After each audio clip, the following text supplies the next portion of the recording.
responsible for the state of your country, which is dreadful. And it's I don't know if you guys in the UK understand how sad it is.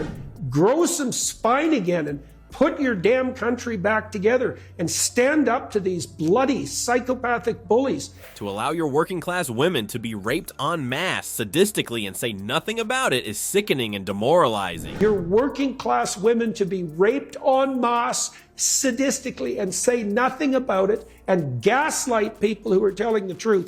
These aren't the words of a tabloid shock jock, but of respected academic Jordan Peterson. And before we move on, I'd like to ask you a small favor. If you appreciate this content, please take a second to like this video and subscribe to the channel. Over 98% of you watch the videos without subscribing. It costs you nothing, but it makes a huge difference to us. So, did you click the subscribe button? Great, thank you so much. Now, back to the video. In the explosive interview, Peterson didn't just criticize the UK, he laid bare what he sees as a moral crisis at the heart of British society. But is his assessment fair, or is there more to the story? Shallowness, this shallow, self-serving narcissism that characterizes so much of the elite class, more or less across political lines. As Jordan Peterson strolled through the hallowed halls of Oxford and Cambridge, he couldn't help but feel a profound sense of disconnect. These institutions, once the breeding grounds for some of the world's most influential thinkers and leaders, now seem to be grappling with an identity crisis. The weight of history hung heavy in the air, but it was a history that modern Britain seemed all too eager to forget. Peterson's visits to these prestigious universities revealed a stark truth about British heritage. To watch what you're doing to yourself. I mean, the UK is a great country. When I go there, I go to Oxford, I go to Cambridge. The United Kingdom, once the epicenter of global influence, had played a pivotal role in establishing common law and governance systems worldwide. Yet, as Peterson observed, modern Britain appeared to be drifting away from its historical achievements. To these remarkable places in London, see your unbelievable deep history, understand how much the world owes the UK. Seemingly unaware of the profound impact it had on shaping the world we live in today. Take, for example, the case of India's legal system. The foundations of Indian jurisprudence were laid during the British Raj, with principles of common law still forming the backbone of the country's judiciary. The concept of precedent, the adversarial system, and even the structure of the courts themselves all bear the unmistakable imprint of British influence. Say the establishment of common law and decent government everywhere, including places like India. We owe the UK such an immense debt. Yet how many Britons today are aware of this lasting legacy? But it's not just India. The reach of British institutions in shaping global democracy is far more extensive than most realize. From Canada to Australia, from Nigeria to Hong Kong, the fingerprints of British governance can be found on constitutions, parliamentary systems, and legal codes across the globe. A study by the University of London found that over 30% of the world's population lives in countries where the legal system is based on English common law. Responsible for the state of your country, which is dreadful. And I don't know if you guys in the UK understand how sad it is. As Peterson delved deeper into this forgotten legacy, he began to uncover the true cost of this historical amnesia. The UK, once a beacon of democratic values and institutional stability, now finds itself grappling with a crisis of identity. The very principles that made Britain great, free speech, rule of law, and individual liberty, seem to be eroding under the weight of political correctness and a misguided attempt to rewrite history. In a shocking revelation during his interview, Peterson laid bare the truth about the UK's current state.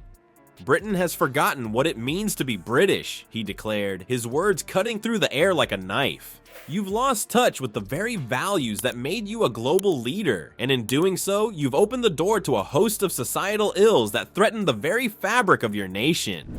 Peterson's words hung in the air, heavy with implication, but the true weight of his message was about to become clear. The United Kingdom, once a bastion of free speech and open debate, had fallen prey to an insidious force, the tyranny of political correctness. This isn't just about hurt feelings or polite conversation. Peterson argues that the fear of offending certain groups has created a paralysis within British institutions, preventing them from taking necessary actions to protect the most vulnerable. It's a moral failure of the highest order, he contends, describing the current climate as weak political correctness.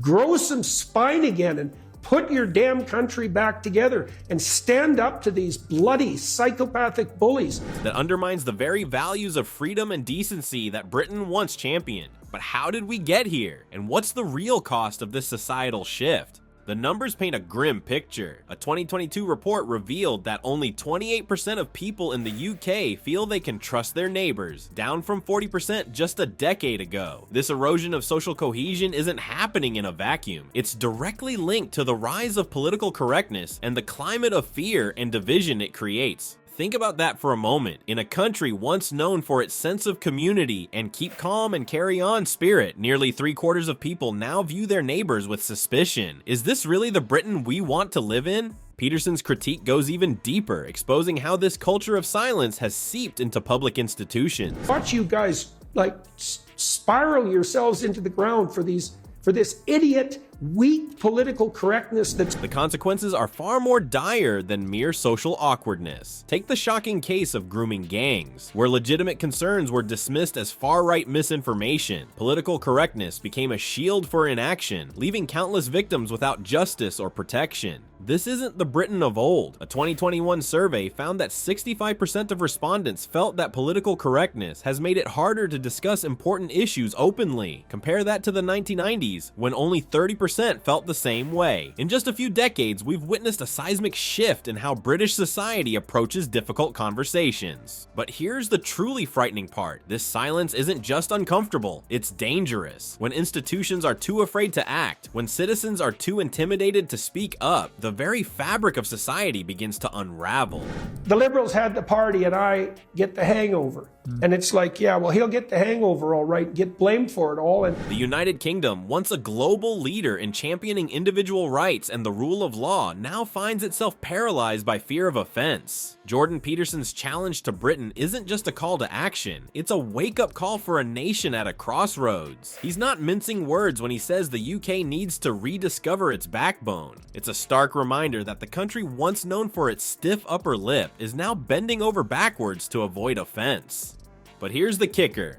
Peterson isn't just pointing fingers. He's offering a roadmap suggesting that the UK can learn from other countries that have turned things around. It's not about nostalgia, it's about reclaiming the values that made Britain great. Freedom, law, and decency. These aren't just buzzwords, they're the building blocks of a prosperous future. And the woke green mob, because it would be a dreadful shame to lose you. The choice facing modern Britain is clear. Confront uncomfortable truths or continue the slide into irrelevance. Experts are sounding the alarm, warning that if the current trends of political correctness and weak leadership persist, the UK risks more than just a bruised ego. We're talking societal fragmentation, a nosedive in global standing, and a powder keg of civil unrest. It's a sobering thought, isn't it?